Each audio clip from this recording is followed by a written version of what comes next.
Bonjour à tous, ici Astalis et on se retrouve dans cette 19e vidéo consacrée à la résolution des cuboïdes.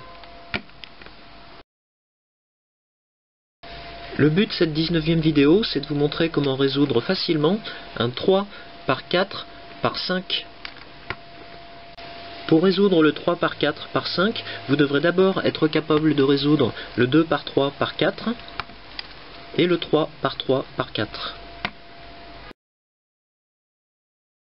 Comme le 2 par 3 par 4, le 3 par 4 par 5 est un cuboïde de la famille dite des briques, c'est-à-dire qu'il comporte un nombre différent de rangées suivant ses trois dimensions. Mais à l'inverse du 2 par 3 par 4, il ne comporte aucun bridage interne et chacune de ces rangées peut donc tourner indépendamment des autres.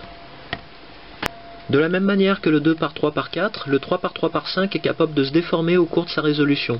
Mais pour ça, il ne pourra utiliser que les rangées comportant 3 x 5 pièces, qui peuvent tourner à 90 degrés, avant de tourner à 180 degrés une autre rangée perpendiculaire, comme ceci. Si je reviens un instant sur le 2 par 3 par 4, on a vu dans la vidéo précédente que ce type de cuboïde, quelle que soit la forme qu'il peut prendre au cours de sa résolution, a toujours une partie centrale que l'on peut assimiler à un 2 par 2 par 3. Je pourrais tenir exactement le même raisonnement en remarquant sur le 3 par 4 par 5 que sa partie centrale s'apparente directement à un 3 par 3 par 4. A l'origine, le 3 par 4 par 5 n'est pas étiqueté, il est fourni avec un jeu d'étiquettes à coller soi-même. Sur mon exemplaire, j'ai choisi d'affecter le blanc et le jaune aux deux faces comportant 3 fois 5 pièces. J'ai choisi d'affecter le rouge et l'orange aux deux faces de 3 fois 4 pièces. Et enfin, j'ai choisi d'affecter le bleu et le vert aux deux faces de 4 fois 5 pièces. Et ces 6 couleurs sont disposées de la même manière qu'elles le seraient sur un cube standard. Si ce n'est pas le cas de votre exemplaire, vous devrez adapter la suite de mes commentaires au vôtre. Pour résoudre le 3 par 4 par 5, on va retrouver dans les grandes lignes la résolution du 2 par 3 par 4 et certains aspects du 3 par 3 par 4. On va en particulier traiter en premier les deux rangées internes du cuboïde, ces deux rangées horizontales, puis on passera à la rangée inférieure et la rangée supérieure. Et la fin de la résolution consistera à permuter certaines pièces encore isolées sur le cuboïde. La première chose à faire quand on commence la résolution du 3 par 4 par 5, c'est d'identifier la tour centrale, c'est-à-dire cet ensemble de 3 par 3 par 4 pièces qu'on peut assimiler à ce type de cuboïde. Et on a vu que sur un 3 par 3 par 4, il existe un centre fixe sur chacune des faces de 3 par 3 pièces. Ici j'ai un centre blanc et un centre jaune, tous les deux fixes. Et je vais pouvoir les retrouver de la même manière sur le 3 par 4 par 5, comme ceci. Par convention, je vais placer le centre fixe blanc vers le bas et je vais conserver cette disposition tout au long de la résolution. Une fois qu'on a défini cette orientation de départ, on va s'intéresser à cette rangée du 3 par 4 par 5, c'est-à-dire la rangée horizontale inférieure interne du cuboïde. Et en particulier, on va s'intéresser à ces 4 pièces qui sont des centres puisqu'elles ne comportent chacune qu'une seule couleur. Ici, je remarque que ce centre est orange, et je sais que dans l'état résolu du cuboïde, le centre opposé à celui-ci doit avoir la couleur rouge. Il se trouve que c'est le cas dans cette configuration du cuboïde, donc je n'aurai pas à changer cette pièce de place. Si je regarde par exemple ce centre, je m'aperçois qu'il est également rouge, ce qui constitue une anomalie puisqu'on doit trouver sur le pourtour du cuboïde les 4 couleurs, rouge, orange, bleu et vert. Et pour savoir quel centre doit venir prendre la place de celui-ci, je regarde le centre fixe de la face inférieure qui est blanc et je me souviens que dans la disposition standard des 6 couleurs d'un cube, je dois trouver les couleurs bleu, blanc, rouge dans le sens inverse des aiguilles d'une montre. J'ai déjà le blanc ici et le rouge là, donc ici je dois m'attendre à trouver dans l'état résolu du 3 par 4 par 5 un centre bleu. Et je remarque que j'ai justement un centre bleu juste au-dessus. Il me suffit donc de tourner cette rangée pour placer dans la rangée qui nous intéresse ce centre bleu. Et à l'opposé de ce centre bleu, je dois normalement trouver un centre vert, alors qu'actuellement je vois que j'ai un centre orange. Donc je vais chercher ce centre vert sur le cuboïde, je m'aperçois qu'il est ici, et je vais pouvoir faire tourner toute sa moitié supérieure comme ceci, avant de tourner sa partie avant. Et de cette manière, les 4 centres de cette rangée et le centre blanc de la face inférieure respectent la disposition des couleurs d'un cube 3×3 standard et de n'importe quel type de cube. Maintenant que j'ai placé les 4 centres particuliers de cette rangée, je vais pouvoir passer au placement des arêtes, c'est-à-dire des 4 pièces à 2 couleurs qui vont délimiter les contours de cette rangée. Si je prends par exemple l'arête qui doit venir se placer ici, je sais qu'elle aura les couleurs bleu et rouge. Donc je vais chercher cette arête dans la rangée du dessus. Je remarque que j'ai une arête bleue et rouge ici, que je peux amener à l'aplomb de cet emplacement, mais je sais que cette arête ne sera pas celle-ci, puisque lorsque je l'aurai redescendu à la rangée du dessous, son orientation va être inversée, et donc sa couleur bleue se trouvera de ce côté, et sa couleur rouge de ce côté. Ce n'est donc pas l'arête que je cherche. L'arête que je cherche est celle-ci, donc si je pars de cette position de départ, je vais pouvoir la redescendre dans la rangée du dessous, avec un algorithme qu'on a déjà vu pour d'autres types de cuboïdes. Ri, ta, doit, par, ti, rin. J'ai donc bien placé cette arête entre ce centre bleu particulier et ce centre rouge, puisque j'ai correspondance de couleurs. Et je vais pouvoir faire exactement la même chose pour compléter les 3 autres arêtes de cette rangée. Une fois que mes 4 arêtes sont placées, je vérifie que j'ai correspondance de couleurs entre ces 3 pièces sur un petit côté de la rangée et que j'ai également correspondance de couleurs entre ces 3 pièces sur chaque grand côté de la rangée, comme ici. Pour la suite de la résolution, je vais passer à la rangée du dessus et cette fois-ci, je commencerai par le placement des arêtes. Si je passe en revue les arêtes de la rangée interne supérieure, je m'aperçois que j'ai ici 2 arêtes consécutives qui montrent la même couleur orange. Je vais donc pouvoir tourner la moitié supérieure du cuboïde pour placer ces arêtes au-dessus des 2 autres arêtes orange de la rangée du dessous, et il ne me reste plus maintenant qu'à permuter les 2 autres arêtes de la rangée. Pour ça, on va appliquer l'algorithme qu'on a vu à de nombreuses reprises sur d'autres types de cuboïdes. Ri, ta, a, 2 parties, donc par, ti, par, ti, d'avance, et toi une par, ti, de, re, ta, re. Si je redispose les 2 rangées entre elles, je retrouve mes 2 arêtes orange ici, mais je constate que j'ai obtenu une correspondance de couleurs sur les 4 arêtes de cette rangée interne supérieure. Comme sur les autres types de cuboïdes, si on ne trouve pas dès le départ 2 arêtes consécutives qui présentent la même couleur, on peut permuter au hasard les 2 arêtes droites de cette rangée et on retrouvera nécessairement dans cette rangée 2 arêtes consécutives avec la même couleur et il restera permuté les 2 dernières arêtes. Pour la suite, on va s'intéresser dans cette rangée à ces 4 centres, c'est-à-dire aux mêmes centres particuliers que ceux de la rangée du dessous. Et on va déjà regarder si on n'a pas l'un de ces centres bien placé. Dans mon cas, je vois que le centre rouge est bien placé puisqu'il se trouve entre ces 2 arêtes rouges, mais je constate que je vais devoir permuter entre eux les 3 autres centres pour leur redonner la configuration de l'état résolu du cuboïde. Et pour ça, on va utiliser les mêmes algorithmes que pour l'ensemble des cuboïdes qu'on a déjà vus. Par exemple, je peux choisir de permuter ce centre orange avec ce centre bleu, de manière à amener ce centre orange à sa place définitive. Donc je les place de cette manière sur le cuboïde et j'applique directement l'algorithme. Avec 2 ras ta, ras ta et 2 portugais por, tugais, por, tugais, je désert sans aver ti Je constate que j'ai bien mis en place le centre orange. Il me reste maintenant à permuter ce centre bleu avec le centre vert opposé, et on applique là aussi un algorithme qu'on connaît. 3 vertus donc. Vert, tu, vert,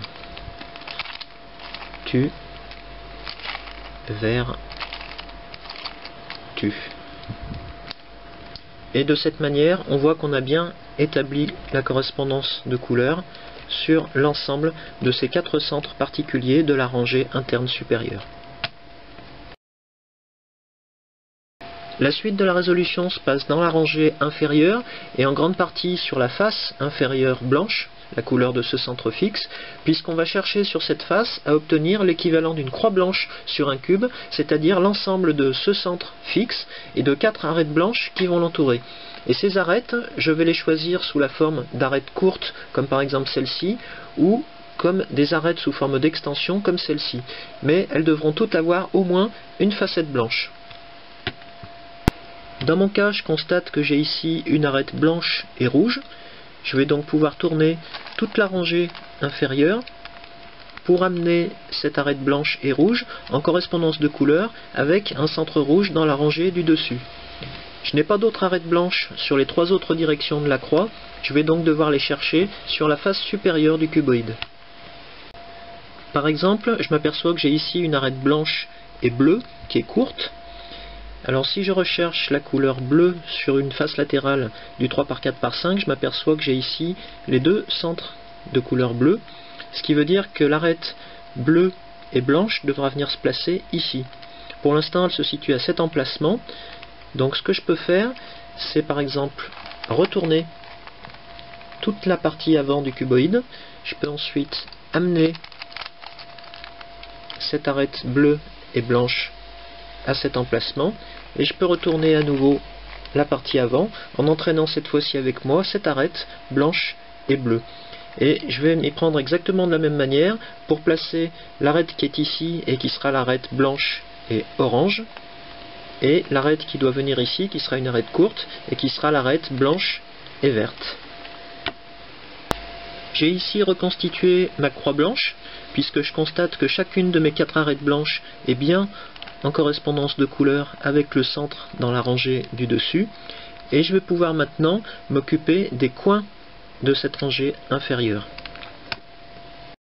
Pour placer les coins de cette rangée inférieure, je vais reprendre la même technique que j'ai vue en tout début de résolution, mais en faisant jouer cette fois-ci les 2 rangées extrêmes du cuboïde, les rangées supérieures et inférieures. Sachant que je recherche des coins blancs, je vois que j'ai par exemple ici un coin blanc qui a également les couleurs orange et verte. J'ai ici la couleur verte et la face droite comporte la couleur orange, donc je sais que ce coin sera à sa place si je le redescends ici. Donc je l'ai disposé de cette manière et j'applique le même algorithme que tout à l'heure pour le descendre à cet emplacement. Ri, ta, doigt, par, ti, re. Je constate que j'ai bien placé le coin en correspondance de couleur avec ces 2 centres particuliers. Je constate que j'ai également interverti les arêtes du côté droit, mais je sais comment rétablir les choses comme on l'a déjà vu sur d'autres types de cuboïdes. Je garde cette disposition et je tourne la rangée inférieure pour passer au coin suivant. Je sais que ce coin aura nécessairement une facette blanche, mais il aura également les couleurs orange et bleu. Le coin que je cherche est ici, je peux tourner la rangée supérieure comme ceci, et je peux le descendre à son tour dans la rangée inférieure. Ri, ta, doigt, par, ti, rin. Je vois que j'ai placé un nouveau coin dans la rangée inférieure, et je constate que mes arêtes droites ont retrouvé les bonnes couleurs, puisque la partie droite du cuboïde a tourné de 180 degrés sur elle-même. Je peux donc rétablir l'orientation de la rangée inférieure et je vais passer au dernier coin qui est ici. Je sais que ce coin aura les couleurs rouge et verte et ce coin se trouve ici dans la rangée supérieure. Donc je le mets en position et je le descends à son tour. Ri, ta doit partir.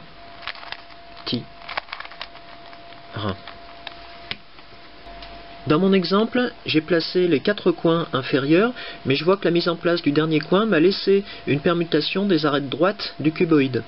Je vais donc rappeler l'algorithme qui permet de permuter des paires d'arêtes comme ici, puisqu'il nous sera très utile pour la suite. Donc si ces arêtes à permuter se trouvent du côté droit, je vais orienter le cuboïde de cette manière, avec les arêtes à permuter sur la gauche et la droite dans la partie avant, et j'applique l'algorithme. Des thunes, si je refais des thunes, tu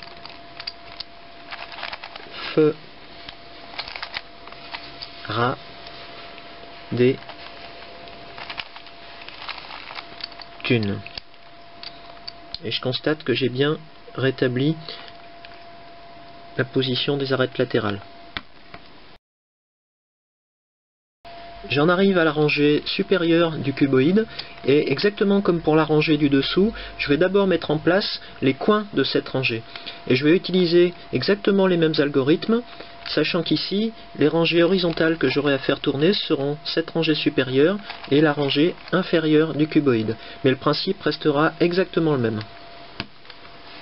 Je viens ici de placer les 4 coins de cette rangée supérieure et je vérifie que j'ai bien une correspondance de couleurs avec la rangée du dessous pour chacun d'eux. Et il me reste maintenant à permuter entre eux les 4 centres particuliers de cette rangée, exactement comme je l'ai fait à la rangée du dessous. Donc là aussi, j'utiliserai les mêmes algorithmes et je vais reprendre exactement le même principe. Ici, je viens de terminer la permutation des 4 centres particuliers de cette rangée supérieure, et à ce stade de la résolution, le cuboïde devrait avoir retrouvé sa forme initiale. Dans mon exemple, je vois qu'il subsiste encore une permutation des arêtes droites du cuboïde, mais je sais comment permuter à nouveau ces couples d'arêtes. On a déjà vu l'algorithme qui permettait de le faire. J'ai ici rétabli les positions des arêtes droites du cuboïde, et si je ne me suis pas trompé dans ma résolution, je vois qu'il ne reste des pièces à permuter que dans cette rangée interne gauche et cette rangée interne droite. Et on va voir maintenant comment permuter entre elles les dernières pièces. Une première approche pour réduire le nombre de pièces mal placées, c'est de permuter entre elles des couples d'arêtes, comme par exemple ce couple-là, ou éventuellement en tournant avant cette rangée pour obtenir les bonnes couleurs lorsqu'on permute ces pièces entre elles. Dans mon exemple, je constate que j'ai ici 2 centres qui n'ont pas la bonne couleur si je me fie au reste de la face. Et je constate que sur la face opposée, c'est exactement la même chose. Je vais réutiliser l'algorithme qu'on a vu pour permuter habituellement des couples d'arêtes, mais je vais m'en servir ici pour permuter ces centres entre eux, ces couples de centres. Pour permuter ces couples de centres, je vais me placer exactement comme si je devais permuter les arêtes droites du cuboïde, comme ceci, mais au lieu de faire intervenir uniquement la rangée avant, je vais faire intervenir ensemble les 2 rangées avant du cuboïde. En pratique, voilà ce que ça donne. Des thunes, si je refais avec les 2 rangées des thunes, tu fais, toujours avec les 2 rangées, ra des thunes. Si je me replace comme ceci, je constate que j'ai bien permuté les centres, mais j'ai également permuté les arêtes qui se trouvaient dans la rangée avant. Donc je vais reprendre le même algorithme, mais cette fois-ci en ne faisant intervenir que la rangée avant, pour obtenir une nouvelle permutation de ces arêtes. Des thunes, si je refais des thunes, tu feras des thunes. Et cette fois-ci, j'ai bien rétabli les positions de l'ensemble de ces pièces. Dans mon exemple, je constate que je peux également permuter ce couple d'arêtes, puisque j'ai ici deux arêtes qui resteront quoi qu'il arrive mal placées même si je les permute. En revanche, cette arête blanche et verte se retrouvera bien placée de ce côté et cette arête jaune et verte se retrouvera bien placée de l'autre. Donc je peux appliquer une nouvelle fois l'algorithme à ce couple d'arêtes. Toujours dans mon exemple, je constate que si je tourne la rangée droite du cuboïde comme ceci, je peux obtenir une permutation intéressante entre ces deux couples d'arêtes. Je peux donc appliquer à nouveau le même algorithme, mais je ne devrais pas oublier, une fois l'algorithme terminé, de rétablir l'orientation initiale de la rangée droite. Mon nombre de pièces à permuter a bien réduit sur le cuboïde, et parmi elles, je constate que j'ai un centre isolé sur cette face, et un autre centre sur la face opposée. Ce centre pourrait aussi bien se trouver ici, il me suffirait de tourner la face pour l'amener dans cette position. Et pour permuter ces deux centres entre eux, je vais disposer le cuboïde comme ceci pour avoir les centres sur ma gauche et ma droite, et je vais appliquer une variante de l'algorithme qu'on a déjà vu, et cette variante, je l'ai déjà appliquée sur le 4x4x5 lorsque je n'avais qu'un seul couple d'arêtes à permuter. En pratique, voilà l'algorithme qu'on applique. Des thunes, si je refais avec les deux rangées des thunes, on fera des thunes. Et il reste à tourner la rangée, les rangées avant, comme ceci. De cette manière, on voit qu'on a bien permuté ce centre et ce centre, et il reste maintenant à permuter les deux arêtes droites, un seul couple d'arêtes. On va reprendre le même algorithme en ne tournant cette fois que la face avant, que la rangée avant, pardon. Des thunes, si je refais des thunes, on fera des thunes. Et je tourne uniquement la rangée avant cette fois-ci. De cette manière, je vois qu'on a bien permuté entre eux les centres et les arêtes droites. Je n'ai plus que 4 pièces à permuter sur mon cuboïde, mais ici je m'aperçois que même si je tourne les rangées pour préparer un éventuel échange de paires d'arêtes, je n'ai aucun échange qui permettra d'avoir d'autres pièces bien placées. Donc quand on se retrouve coincé dans ce contexte, on n'a plus qu'une seule solution, s'en remettre à une permutation non pas de paires d'arêtes, mais de 3 arêtes, et c'est exactement le type de permutation qu'on a déjà vu avec le 2x3x4. Ici, je vais arbitrairement choisir de permuter par exemple cette arête qui se trouve sur une diagonale, cette arête donc, celle-ci, et l'arête arrière qui se trouve être déjà bien placée, mais je vais quand même permuter ces 3 arêtes pour voir si j'aboutis à une nouvelle situation. C'est la variante gauche de l'algorithme qu'on a déjà utilisé pour le 2x3x4 et que je vais donc refaire ici, appliquer au 3x4x5. Donc, je commence par tourner la face avant. J'amène les pièces gauches ici devant. Je tourne la partie gauche. J'amène les pièces droites devant. Je tourne la partie droite. À nouveau, je recommence du côté gauche. Et une dernière fois, du côté droit. Je tourne à nouveau la face avant.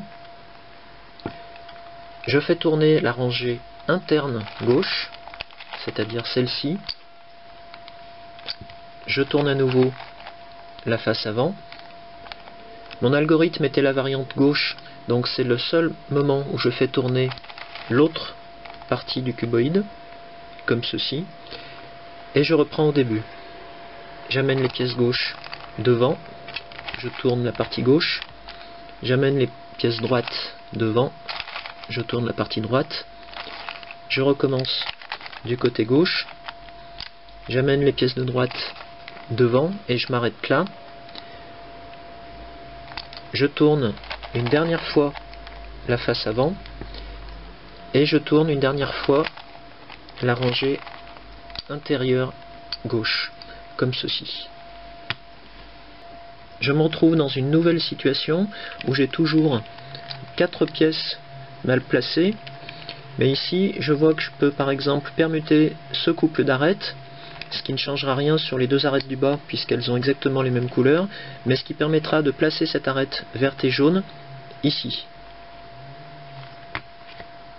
Je me retrouve dans une nouvelle situation, cette fois-ci j'ai 3 arêtes mal placées et je m'aperçois que je vais à nouveau pouvoir me servir de la permutation de 3 pièces déjà vue sur le 2 par 3 par 4, puisque si j'applique ici la variante droite de l'algorithme, je m'attends à trouver 2 arêtes sur cette diagonale, ce qui est le cas, et une arête à cette place, ce qui n'est pas le cas ici.